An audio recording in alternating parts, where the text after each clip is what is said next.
สูนี่นะชับชับชับไป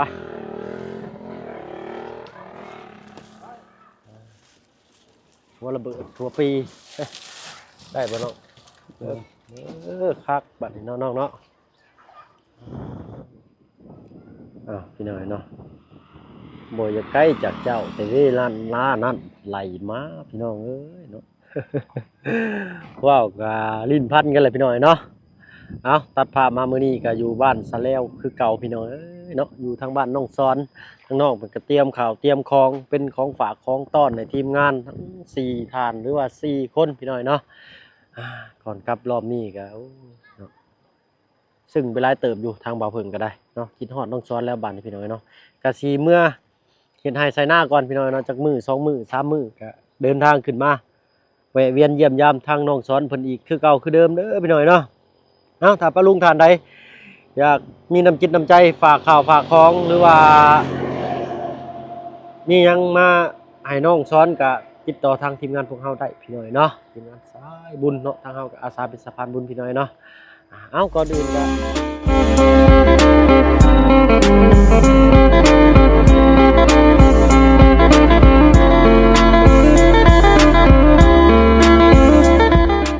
ทักทายสบายดีเนาะพ่อแม่พี่น้องหมู่เพื่อนกันเบิดสุผู้สุคนบ่ว่าทั้งในและก็นอกเนาะก็ยินดีต้อนรับเข้าสู่ช่องบ่าวพึ่งเคยล่ะอีกคือเก่าพี่น้อยเนาะEPนี้ก็ยังอยู่ทางบ้านน้องซ้อนคือเก่าเนาะทางงบประมาณก็ได้แจ้งมาแล้วพี่น้อยเนาะ 30,000 บาทเด้อพี่น้อยเนาะเฮ็ดครัวให้น้องซ้อนเนาะแต่คลิปก่อนหน้านี้นี่ทางน้องซ้อนเพิ่นได้เว้าขึ้นมาโอ้น้ำตาเกือบไหลพี่น้อยเนาะเป็นจังได๋นั่นไปติดตามเบิ่งกันว่าทางน้องซ้อนเพิ่นเตรียมข้าวเตรียมของยังแน่ให้พี่น้อยเนาะรอบนี้ไปกล้วย4เครือพี่น้องเนาะต้นกล้วยเนาะก็มีหน่อไม้ทั้งน้องวายกับน้องทายเพิ่นพุ่นแหละเนาะอันนี้เป็น3-4ต้นพี่น้องเนาะ4คนทางบ่พึ่งเลือกต้นนี้พี่น้องเนาะ น้องสอนเพิ่นจัดให้พิเศษต้นนี้พี่น้องเนาะกล้วยก็มีอยู่4เครือใหญ่ๆแล้วพี่น้อยเนาะทั้งบ้านเฮานั่นขายกันเครือนึงนี่บ่ฮอด3-40 พันกีบซ้ำพี่น้อยเนาะเบิด4เครือนี่ได้อยู่90,000หรือ100,000กีบน้องสอนเพิ่นว่าพี่น้อยเนาะน้องสอนเพิ่นว่าบ่อยากขายปานใดเนาะอยากให้ชาวบ้านกินดีกว่าเพิ่นว่าเนาะเพราะว่ากล้วยราคาถูกเนาะใส่น้ำมันเข้าไปก็เบิดละ40,000เนาะของฝากของตอนของน้องเพิ่นก็ถือว่าดีอกดีใจหลายพี่น้อยเนาะทางเฮาก็ได้เนาะไปพี่น้อยเนาะติดตามรับชมทางน้องสอนอีกก่อนกลับบ้านรอบนี้พี่น้อยเนาะปาโตเผื่อไล่ไข่ย่อยน้องไส้หลาข่อยพี่น้อยเนาะ โอ้ยยิ้มนี่เนาะป้าลุงเห็นนี่ก็อีต้นสงสารน้องไผใส่เวียกจะพี่ลึกแต่บ่บุญมันป้าบ่บ่โนโฮม่วนเด้อพี่น้องเนาะติดม่วนติดไม้หมากระเบิดให้น้องเพิ่นก่อนพี่น้อยเนาะวันนี้ก็มีกล้วย4เครือแล้วก็ต้นกล้วย4ต้นพี่น้องเนาะ ต้นม่วงๆนะน้องซ้อนฝากบ่าวผึ่งโดยเฉพาะพี่น้อยเนาะเพิ่นเห็นนั่นทางอันบ่าวผึ่งมักกล้วยยังน้องบ่เด้อกล้วยไข่เนาะโดยเอาเมื่อนี้มันก็เหี่ยวแล้วน้องเอ้ยต้นกล้วยสิบ่ตายบ่ดอกบ่ตายเนาะ2 มื้อบ่ตายดอกยันกล้วยช้ำเด้เด้อไปเอาใบกล้วยมาอันถิ่มใส่ท้ายรถปะน้องปะเนาะติดไว้เนาะตัดใบนี่ใส่น้องพอดีก่อนพี่น้อยเนาะนี่แหละใบกล้วยที่เจ้าตัดออกเมื่อกี้นี่นะน้องอันนี้ปะไว้นี่เอารถบ่โอ้อยากได้ใบที่เจ้าตัดเมื่อกี้นี่นะอยู่คุมแหละอยู่คุ้มเลยคือว่าเป็นปุ๋ยไปเลยพี่น้อยเนาะ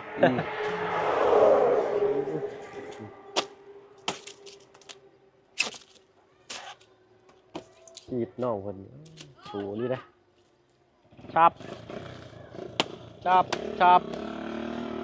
ไป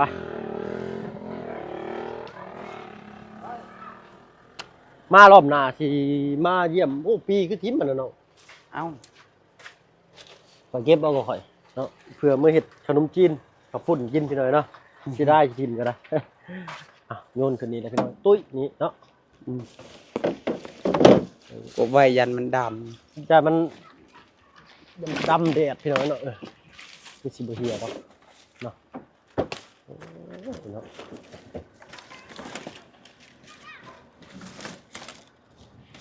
ปึ๊บ ห้องไว้เดี๋ยวกล้วยซ้ กว่าสิช้ำเนาะฝนตกแล้วมื้อแรงนี่พี่น้อยเนาะปึ๊บอ่ะ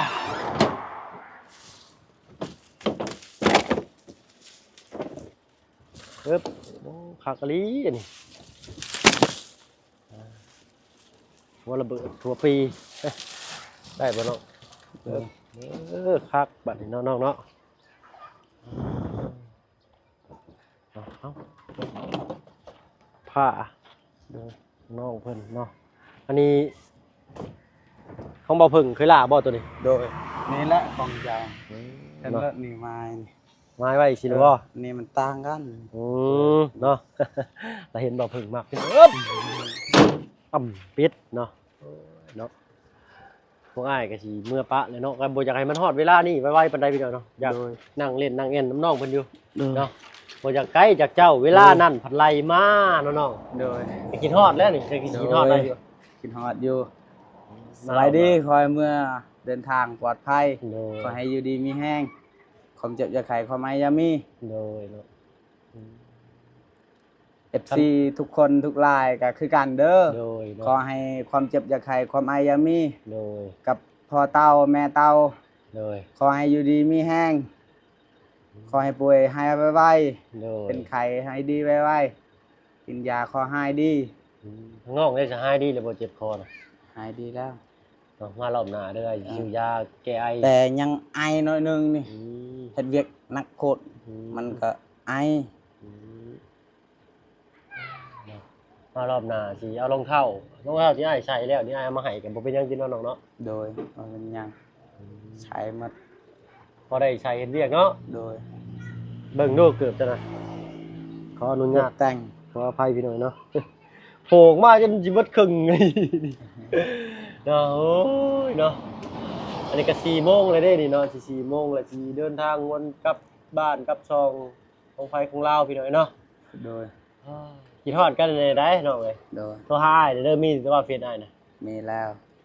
เพิ่นทักไปเล่นอยู่พี่หน่อยเนาะ โดย อันว่านะก็ส่งข้อความเสียงมาก็ได้ โดย เนาะงานบ้านน่าสิโทรหา โดย ยันแต่หากบ่อยู่เฮือนนี่โทรบ่ได้เนาะเนาะ โดย เออเป็นรอยยิ้มเราก็ดีใจแหละพี่หน่อยเนาะ อืม คนอยู่ของกินเด้มีอยู่บ่ถึงเงินนะ ยังบ่มีหมดแล้ว โอ้กะมีแต่ชื่อไข่ชื่อปลากระป๋องอะไรเนาะ โดย มาแล้วบ่เข้าลืมมาเข้าอีกบ่มื้อนี้ เรื่อง ลืมโอ้ยผู้บ่าวลืมพี่หน่อยเนาะ พอเฮาเข้าอยู่ในติ๊บยังลาย อืม เรียกเขาบ่ได้มาเอาไป โดยเนาะ อยู่ในติ๊บยังลายอยู่พอกิน นี่ใช่พาไปเบิ่งอยู่อะจะไปขุดเมื่อกี้นี่นะเมื่อกี้นี่บ่ได้ถ่ายช็อตในพี่น้องเบิ่งซ้ำพี่หน่อยเนาะ โดย มีแต่ทางเบาบุญบัดป่ากับทางลุงจันทร์เพิ่นพี่หน่อยเนาะ เออ โอ้ขุดนี่เฮาก็ทมบ่เนาะ ทุมเลยจนน้อยล่มกวยบ่ได้ทุม ถ้าว่าเฮาบ่ทมมันล่มบ่ โดย เมื่อกี้นี่บักนางเนี่ยพี่หน่อยเนาะหาก โดย บ่ได้ขุดในพี่บ่ได้ นั่น ขอโทษขออภัยพี่หน่อย คือกับตัวนั้น บ่ได้อันเก็บภาพให้พี่ให้น้องเบิ่งเมื่อกี้นี้ นี่ เด้อันนี้ต้นที่ขุดในบ่เพิ่งบ่นี่ โดย โอ้บ่เลยมันออกหน่อใหม่บ่น้อง เออ มันเป็นยุ่ยคือจะน้องต้นกล้วยนี่เนาะมันเริ่มก็มันก็งอกออกมาอีกทีบ่น้องบ่ล่ะ โดย เอามือเฮาก็ขุดดินหลุมแล้วก็ฝังเนาะ โดยนี่เบิ่งอ๋อ อันนี้ก็ปลูกได้บ่ พอได้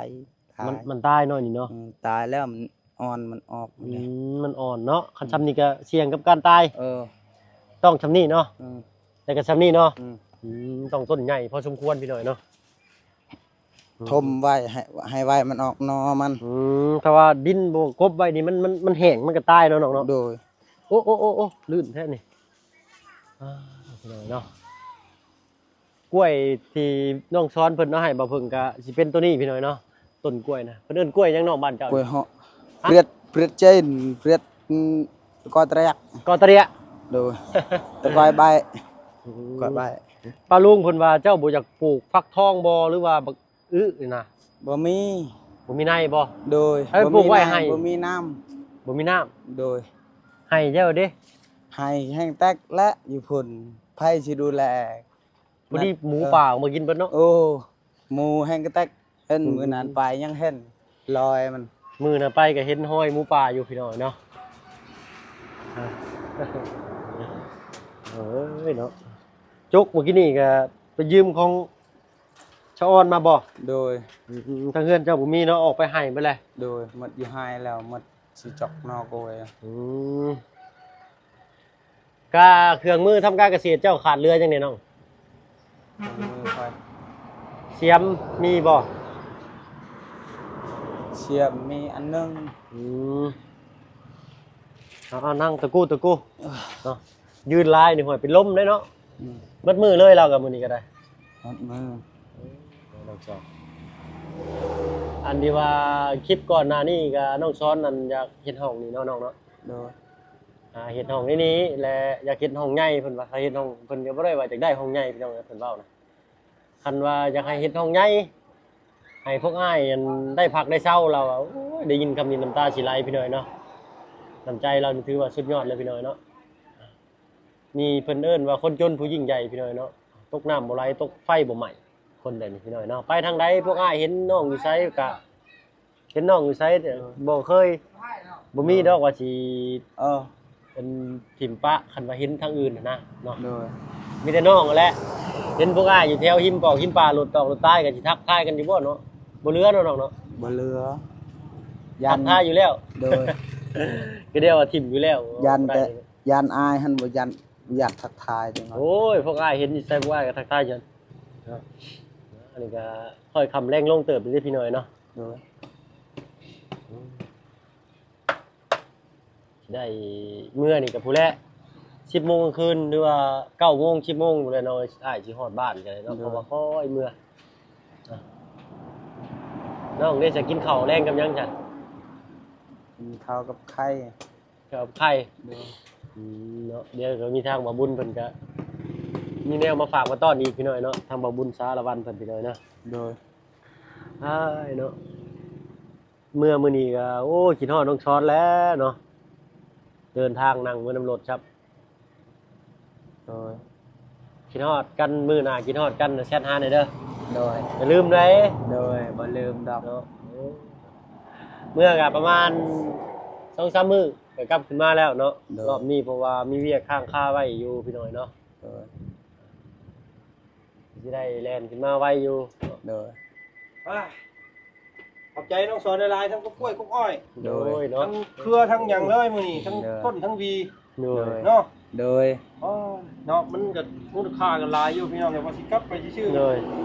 โอ้เงินพอให้ชื่อเอ็มร้อยกินแน่น้องเด้อ บ่ว่าให้ก็ยา ฮะ บ่ให้ก็ยา บ่เป็นหยังนี่น้ำใจจากอ้ายนะ โดย เราอยากให้เจ้าเด้อ โดย บ่ เอา เฮ็ดห เก็ ยั บ ง ไว้ใส่น้ำมูกน้ำมันรถ ใส่น้ำมันขึ้นไปกู้ขึ้นไปอ่าหากล้วยเจ้า โดย เนาะ โดย นี่100,000นี่ก็คือสิได้เติมน้ำมันได้หลายมื้อเติมอยู่ โดย เนาะ โดย เติมไปได้เทื่อจักเท่าไหร่เติมไป 40 40 ขี่ได้จากมือต้อง40นี่ ไปมื้อนั้นไปก็หมดแล้ว หมดแล้ว หาใช้เติมอีก อ๋อ ก็ง่ายเลยนี่ รอบหนึ่ง มื้อหนึงเนาะ โดย ท่านอ้ายสนับสนุนเจ้าในการขับเคลื่อนย้ายเป็น2มื้อแล้วกันเด้อเสร็จแล้ว โดย เอาพี่น้องเก็บไว้เนาะ เออ ขอบใจขอบใจ บ่เป็นหยังบ่เป็นหยังเนาะ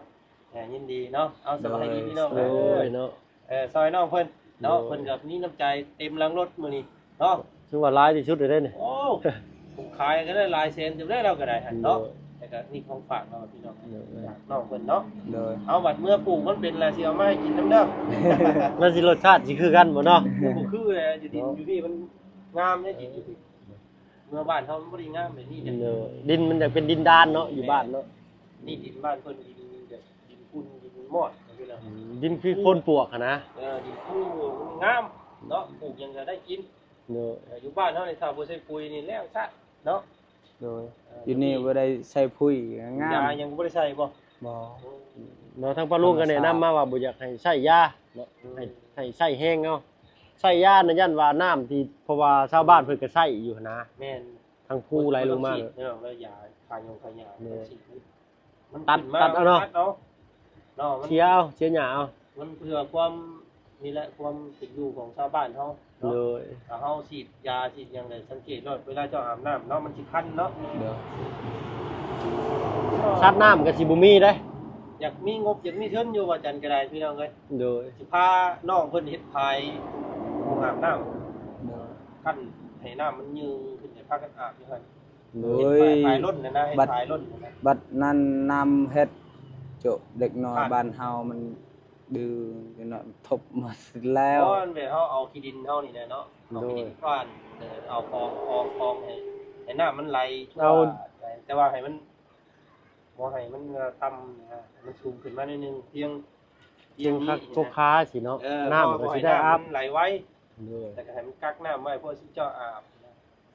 อันนี้ ยัน ว่าสิพาเฮ็ดอยู่ ยันเด็กน้อยเฮ็ดทบหมดนิดหน่อย อื มีแต่เด็กน้อยดื้อหมดผู้เด็กน้อยอันบ่ชนว่าเฮาสิเฮ็ดหรือว่าเฮ็ดยามันทบหมดน่ะเราเฮ็ดนั่น เพราะว่ามีอยู่ที่น้องเพิ่นบอกว่าเฮ็ดผายน้ำล้นให้น้องเพิ่นแหน่พากันเฮ็ดผายน้ำล้นพอได้น้ำพอได้ซักน้ำไว้อาบ ด้วย บ่ให้น้ำมันไหลไว้เนาะเพราะว่าน้ำมีเส้นเดียวเด้เหมาะยุคเพิ่นว่ามากคือยุคที่น้องสอนเว้านี่คือยุคเด็กน้อยเนาะถ้าเฮาบ่ได้เอาดินนี่ยังดินบล็อกดินยังนะเอาเป็นดินเฮานี่แล้ว พุดตักใส่กระ ที่เด่น กระ อ ส ยู่ อบทราย ที่จังนั้นมันคิงนั่นจะมันไปหาปลาอีกคือเก่าอันร้อนหมดแล้วว่าเอ็ดหยังก็บ่ได้ยามฝนตกหมดคือเก่าน้ำมันแห้ง น้ำมันมาเองเนาะ อืม ไถไปหมดเลย อันนี้ ต้องเอาหินเนาะ จังนั้นก็มาฮอดเดือน6นี่ก็แห้งแล้วน้ำบ่หยุดแล้ว เดือนยังเลยเดือนนี้เดือนห้าเนาะ เดือนห้า น้ำไหลสัดแห้งน่ะก็ขาดเก้า ขาดคือเก่าตัวก็ใส่จะใส่หิน มัน ใส่ ต้อง ปูน ก่อรถใครอยู่เนาะ อืม เทแบบเทคนสีด เออ น้ำ ปูน รถ อะไรอยู่เลย ได้ไปเลยเนาะ ขาย มีวงขึ้นสิเฮ็ดเหมือนชั้นแม่สหายเนาะถ้าแบบว่าเฮ็ดเอาดินเอายังบ้านนิดหน่อยนี่บ่อยู่เนาะเอาให้แล้วซะเนาะมื้อป้าก่อน โดย เด้อ เนาะ ใจคอยเดินทางปลอดภัยเด้อ ได้เนาะเอาเดี๋ยวสิมาหาใหม่ โด เด้อย รอบหน้ารอบในหมดเลยเนาะน้องเนาะ โดย ได้กินฮอดเจ้าแล้วบัดนี้น้อย โดย ฮะสำหรับคลิปนี้ก็สิได้ลาพี่ลาน้องอ้าย โดย กลับก็เดินน้องซอนเด้อ โดยสวัสดี โดยเนาะเจ้าก็รักษาตัวเองดูแลตัวเองเด้อ โดย 2-3 มื้อนี่เฮ็ดเวียกบ่ต้องไปฮักโฮมเจ้าของหลายเข้าใจบ่ โดย เฮ็ดธรรมดากินข้าวกินน้ำแล้วจึงไปเนาะ โดย เป็นเวียกเฮาเอง โด นะ ย เนาะและพวกอ้ายมาก็3-4 มื้อ2-3 มื้อเนาะ โดย เอามีแต่เบิ่งแย่งสุขภาพเด้อน้องเด้อ โดย เบิ่งพอนํเนาะ โดย หมู่ส่วนไปลิ้นก็แนวบ่จำเป็นก็บ่ต้องไปแนวมันบ่ได้เงินบ่ได้คำมันบ่ได้สิ่งแวดล้อมเฮามันบ่ได้แบบมีหยังเป็นประโยชน์กับเฮาเนาะ โดย เงินคำก็สุดแล้วแต่น้องเนาะเบิ่งเอาแหละแนวใดมันถึงมันต้องเด้อน้องเด้อ โดย เอาสำหรับคลิปนี้ลาแล้วเนาะฝากปะลุงแน่น้องหลา สวัสดีปาลุง โดยเนาะ ใจหลายๆเด้อปาลุง โดยเนาะเอา ที่ ทีเท่าไหร่ ที่ที่มาพากเงินพากหยัง โดย ให้กับเบาซ้อน โดย ขอให้อยู่ดีมีแห้งเด้อความเจ็บอย่าไขความไม่อย่ามี โดย ขอให้สิ่งใดที่เจ้าฝากกับบ่าวซ้อน โด ผู้ ย ก็500,000ผู้ก็200,000ผู้ก็100,000ขอให้อยู่ดีมีแห้ง โดย เงินที่เจ้าภาคขอให้มันได้คืน โดย ได้กว่านั้นอีก โดย ขอให้ได้หลายกว่านั้นหาคิดสิ่งใดให้ได้สิ่งนั้นหามือใดให้ได้มือนั้น โดยโดย ใจหลายๆเด้อป้าลุง โอ้ยเนาะเอ้าน้องหลาเอ้ยปลดหมากระเบิดบาดนี้เนาะ โดย มันสิแตกใช่ไหมจักอันนี้คอยได้ตับ เนาะอ้ายเมื่อกันเด้อน้องเด้อ โดย เนาะพบพ่อกัน โดย รอบหน้าบ๊ายบายเนาะพี่ฮอดน้องชายเด็กพี่น้อยเนาะเอ้าทางนั้นก็เปิดเพลงตึมๆเลยเนาะเอ้าพี่น้อยเนาะสำหรับคลิปนี้ก็ลาลงแล้วเนาะพบพ่อกันคลิปหน้าในระหว่างการเดินทางของเฮาสิมีพบพ่อยังให้ติดตามด้วยหน้าค้นหาเนาะสำหรับคลิปนี้ลาแล้วเนาะหาลี่ให้กับพี่น้อยเนาะ สบายดีพี่น้อยเนาะ